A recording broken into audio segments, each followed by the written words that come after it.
Hey y'all, it's your girl Missniecytv, and I'm here to do a review for Sistas Season 7, Episode 4. The episode starts off with Mr. Leland getting rolled out on a stretcher, and as he's getting rolled out, Fatima and Andy are talking, and Andy's like, I'm so sorry this happened to him. And Fatima's like, for what? Cause this will be just one less partner that'll sit there and talk about you and Gary. Andy's like, you're right, since he passed away, they are looking for somebody to manage the firm, and Fatima's like, so if you play your cards right, that'll be you. One thing I can say about Andy, she only looks at a situation and how it benefits her. She was just so sad about this situation until Fatima made her realize that she could be one step closer to the position she really wants. Then we see Hayden on the phone with Gary, and he basically tells him, I'll keep you out of prison if you could do this favor. Gary's like, what made you have a change of heart? And Hayden's like, well, Leland had a heart attack in Andy's office today. I told her she was poisoned. But Hayden tells Gary that this is good for him because Mr. Leland was the one that was leading the investigation with the FBI.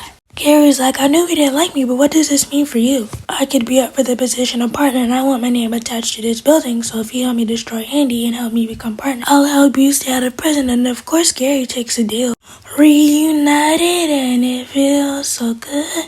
Over at the airport, we see Zach come to talk to Danny, and Danny is like, well, I was just surprised to see you. Since you got money now and started buying chains and cars and stuff, you forgot all about us.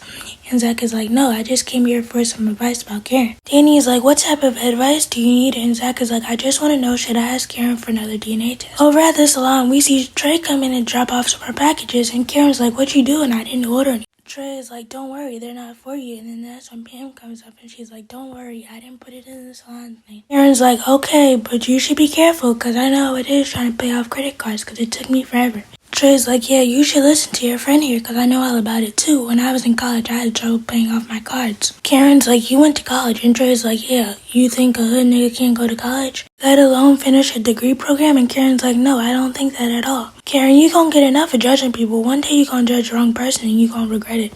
Over at the bank, we see Paige coming over to talk to Sabrina, and she's like, Sabrina, why didn't you tell our customer about the Christmas club? And Sabrina's like, I did tell him. If you weren't so busy over there trying to ear hustle, you could have told him yourself. Paige is like, is that some African-American vernacular English? Paige is like, I watched a documentary on it a while ago, and I'm like, here we go with microaggressions and racism in the workplace. Sabrina's like, for your information, I actually told the customer about the Christmas club as soon as he walked in, but you wouldn't know that because you were on your third smoke break, and that's when the manager comes in, Miss India, and she's like, hi. Paige like, we weren't expecting you. What are you doing here? And India's like, I actually have a proposition for you guys. There's a position for branch manager at a new location, and I wanted to see if either of you wanted it. Paige is like, oh yes, of course I do, but I don't think Sabrina will be best fit for the job, seeing that she just came back to her position. And I'm like, Paige, how are you going to tell somebody how much weight they can hold? You don't know how much she can carry. Miss India is like, may the best woman win, and I'm like, I hope Sabrina gets that job so she can get away from Paige. Back at the law firm, we see Jordan coming to visit Andy in her office, and he tries to be affectionate with her, but she doesn't want to because her name's been thrown around the office all day about her relationship with Gary, plus she knows that Hayden is watching her because she sees him in the conference room looking at her, and Jordan's like, how was your day? When you were on the phone, you sounded traumatized, and Andy's like, of course, I watched a man take his last breath right in front of me. Jordan's like, that's it, we're leaving, and he's like, leaving to go where? Jordan's like, I'm taking you out of this place. And he's like, I can't quit my job. This is my career, and I'm not quitting. Jordan said, I didn't say nothing about that. I'm just taking you to lunch. Over in the conference room, we have Hayden going over play-by-play of everything you saw with Andy and Jordan. He's like, ain't that cute? Gary's like, what? He's like, Andy and her fake Obama. Gary's like, I bet she was the one who stuck the feds on me. Hayden's like, I doubt that. She was shocked too. Gary's like, that was all an act. I bet she was telling everybody how much of a master manipulator I am.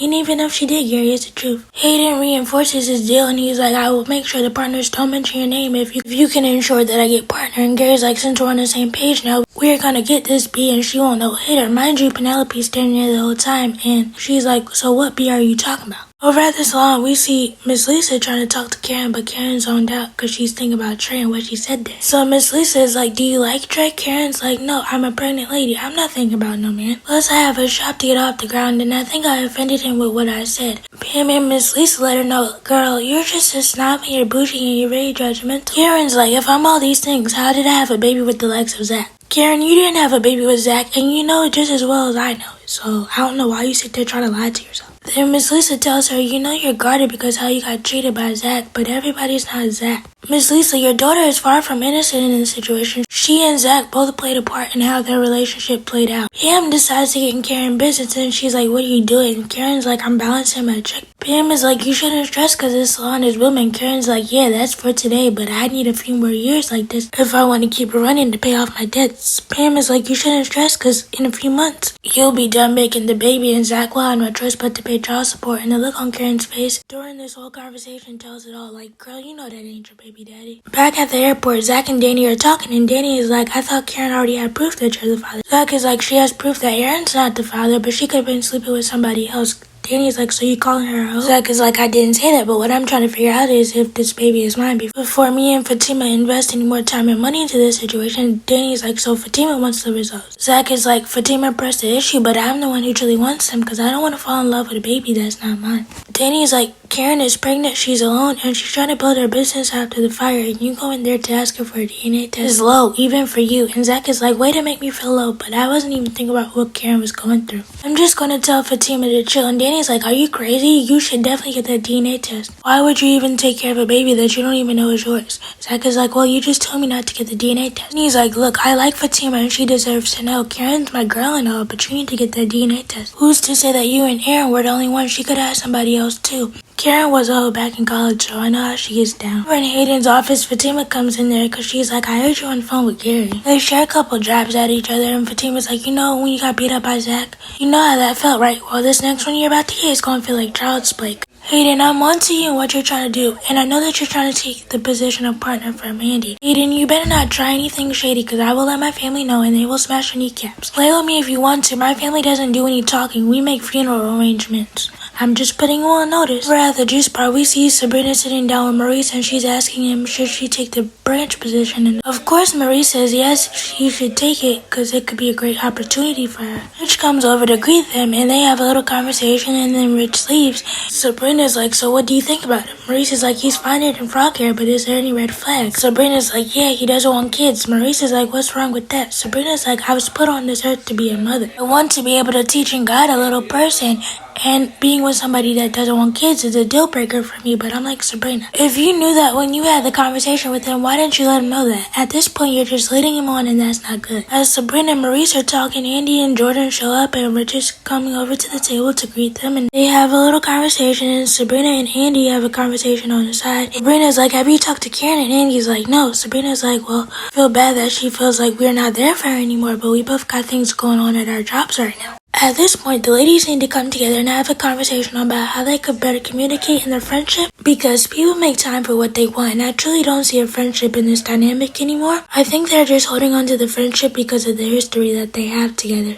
Over in Gary's office, Gary's trying to reassure Penelope that the conversation that she overheard with him and Hayden wasn't nothing. Penelope's like, you don't have to explain anything to me. I'm the one that showed up to your office. I'm the one that came up here unannounced, and I don't have a right to question you about your job since it was a work call, right? Gary is taken aback by the fact that Penelope is being cool about all this, and Gary's like, so what brings you by? Penelope's like, I just wanted to talk about our situation. Penelope's like, I'm pregnant with your child, and we're living in separate places. Gary's like, so what do you want to do about that? As they're talking, Hayden calls Gary again and he's like, I need your help trying to neutralize Fatima. She's talking about getting her gangster mob family on me, and for the first time Hayden actually does sound chill. He knows the actual capabilities of Madam, and I'm glad actually. Gary's like, our beef is with Andy, not Fatima. Gary leaves out so he can finish his conversation with Hayden, so Penelope takes it upon herself to start sneaking through his desk. And she finds a passport that says John Smith, and I'm like, Gary, you picked the most basic name ever. How many aliases do you actually have, and does Aaron have something to do with this? Because that Spanish lady that caused the scene outside of Karen's old salon was calling him John too. Then we see Zach in the car and he's on the phone with Fatima and he's like, I'm going to get that DNA test.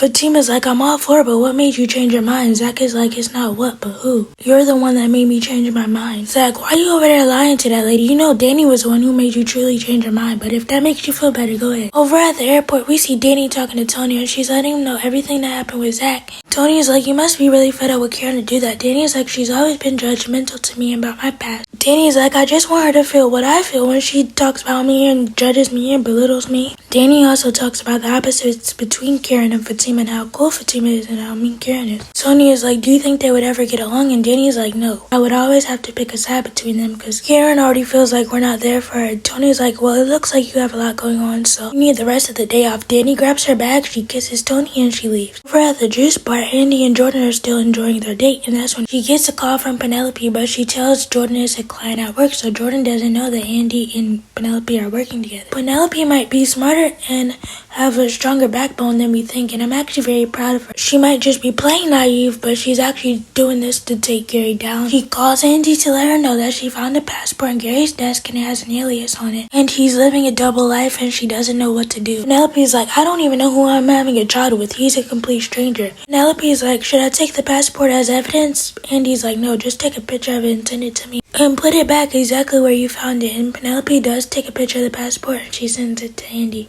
Over at the salon, Zach comes in the salon standing on business. He's there on a mission and he's going to get it done. He comes in there taking shots at the salon about how it's better than the last one and all this other stuff, right? He's yelling Karen's name and Karen's like, what? I'm right here, and if you're here to congratulate me on the salon, you're a day late and $1 short. Zach is like, I'm not here for all that. Karen's like, what are you here for then? Zach is like, I'm here for a DNA test. Y'all know it's about to get real messy next week. Let me know what you guys think about the episode. Please be sure to like, comment, subscribe, turn your bell notifications. Bye!